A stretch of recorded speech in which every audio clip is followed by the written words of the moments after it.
Oggi voglio affrontare un tema che, ne sono certo, tocca la vita di ognuno di noi, ovvero la sofferenza che nasce dalle aspettative che proiettiamo sulle persone che amiamo, frequentiamo o incrociamo per caso. La domanda di partenza di questo video è semplice ma abbastanza tagliente.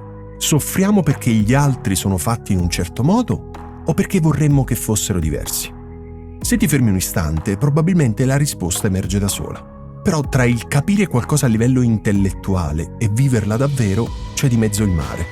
O meglio, c'è di mezzo la pratica quotidiana, la capacità di riconoscere le nostre proiezioni e piano piano lasciarle andare.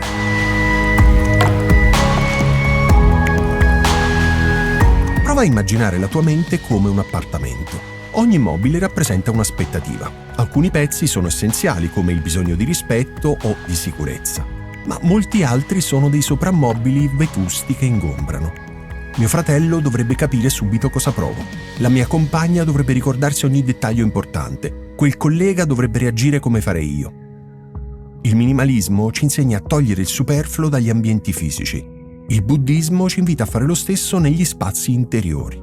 Quando riduci i dovrebbe, senti più aria e quindi più luce. Pensa a un pranzo in famiglia. La zia fa la solita battuta fuori luogo, il cugino tira fuori un argomento che divide tutti e tua madre si lamenta perché nessuno la aiuta.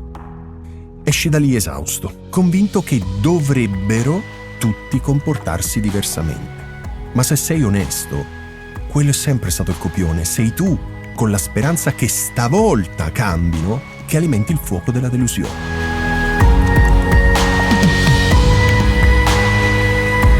Nella tradizione buddista esiste la metafora delle due frecce. La prima freccia è l'evento di per sé, quindi tuo padre ti critica, il partner dimentica l'anniversario, l'amico non risponde al messaggio. Fa male? Ovviamente sì. Ma poi arriva la seconda freccia. Ecco, non gliene importa niente di me, oppure sono sempre l'unico che si impegna. Questa seconda freccia ce la scagliamo da soli ed ha una punta avvelenata dalle aspettative infrante. L'arte sta nel sentire il dolore della prima freccia, inevitabile in qualsiasi relazione umana, senza infliggerci la seconda.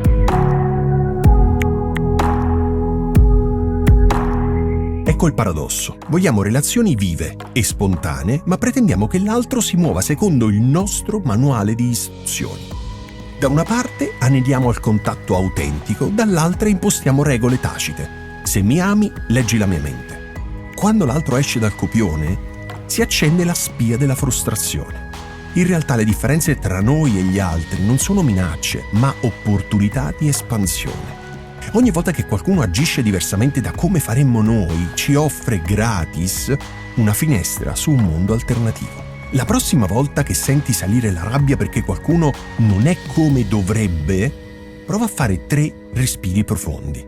Immagina di mettere in pausa quel film e in quel microscopico intervallo chiediti: questa emozione nasce da un mio bisogno reale o da un copione mentale?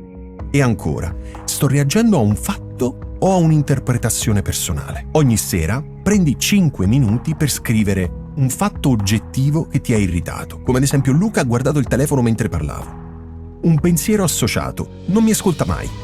Il bisogno sottostante: ho bisogno di essere ascoltato, considerato. Quando distingui 3 livelli, fatto, pensiero e bisogno, scopri che l'unico tassello su cui hai potere è la tua risposta. Puoi scegliere se comunicarlo con gentilezza o ricalibrare l'aspettativa. Accettare gli altri non significa diventare tappetini. Se un comportamento ti ferisce ripetutamente, puoi stabilire un confine. Per me è importante la puntualità. Se continui ad arrivare tardi, scegliamo un altro modo per vederci. Non è imposizione, è chiarezza. Spieghi il tuo bisogno e lasci all'altro la libertà di scegliere se rispondere o meno. Immagina di essere una nota in un'orchestra. Se pretendi che tutti suonino con la tua stessa intensità o tempo, ne esce fuori confusione. Quando invece ascolti l'insieme, aggiusti il tuo suono e nasce l'armonia. Allo stesso modo, passare da un ego-sistema, voglio che tutti rispecchino me, a un ecosistema razionale, ognuno ha un ruolo diverso, ci libera di parecchia sofferenza. Non significa ovviamente passività, è consapevolezza che i rapporti sono dinamici. Invece di spingere l'altro a cambiare, possiamo scegliere se suonare insieme, cambiare ritmo o a volte smettere di condividere quel palco. ti propongo un altro esercizio. La prossima volta che qualcuno si comporta in modo per te inatteso, nota la tua reazione viscerale, che può essere tensione, fastidio, delusione, eccetera. Sostituisci mentalmente la frase "perché lo fa" con "che storia lo porta a farlo?". Accogli la risposta con genuina curiosità, anche se non la conosci. Solo questo cambio di domanda ti assicuro che sposta l'energia dalla rabbia alla comprensione. È come passare da un pugno chiuso a una mano aperta. Magari l'altro rimarrà lo stesso, ma tu avrai creato spazio per l'empatia.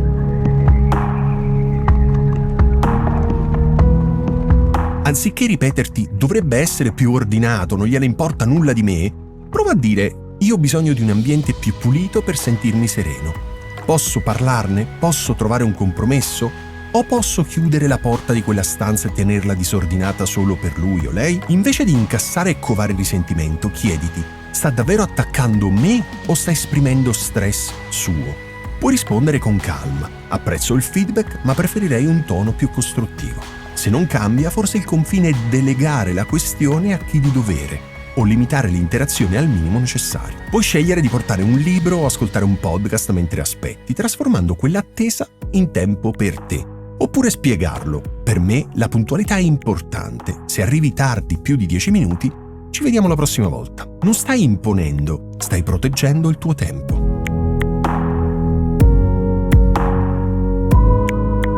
Nel buddismo si pratica metta, la gentilezza amorevole, ne abbiamo già parlato in un video precedente se ricordi. Questo significa augurare benessere a te stesso e agli altri, perfino a chi ti irrita. Ogni mattina dedica un minuto a ripetere mentalmente: possa io essere felice, possa io essere in pace, possa, nome della persona, essere felice, possa essere in pace. Potrà sembrarti strano, ma con il tempo dissolvi quella dura crosta di aspettative e ti scopri più morbido e quindi più aperto.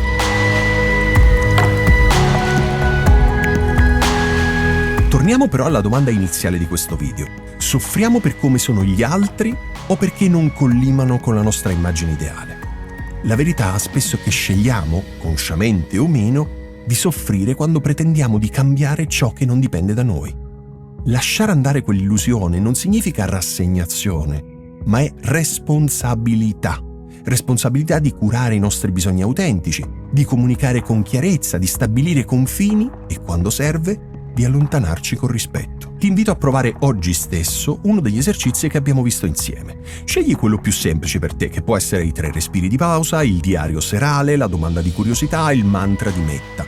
Fai una prova di 7 giorni e osserva se la qualità delle tue relazioni e soprattutto la leggerezza dentro di te cambia anche solo di 1 millimetro. Se vuoi, se ti fa piacere, racconta nei commenti com'è andata. Condividere i progressi e le difficoltà crea una sorta di comunità di sostegno. Qualcuno potrebbe leggere la tua esperienza e pensare: non sono l'unico, posso farcela anche io. Io ti ringrazio per avermi ascoltato fin qui. Se senti che queste riflessioni possono aiutarti a vivere con meno zavorre e più presenza, magari valuta anche di iscriverti al canale. Noi continueremo insieme a praticare un minimalismo che non svuota la vita, ma la riempie di ciò che conta davvero. E se pensi che questo video, e in generale i miei video, possono essere utili a qualcuno che conosci, suggerire il mio canale sarebbe per me un regalo prezioso, perché mi aiuteresti a far circolare queste idee e a raggiungere altre persone che potrebbero trarre beneficio dal minimalismo. Grazie.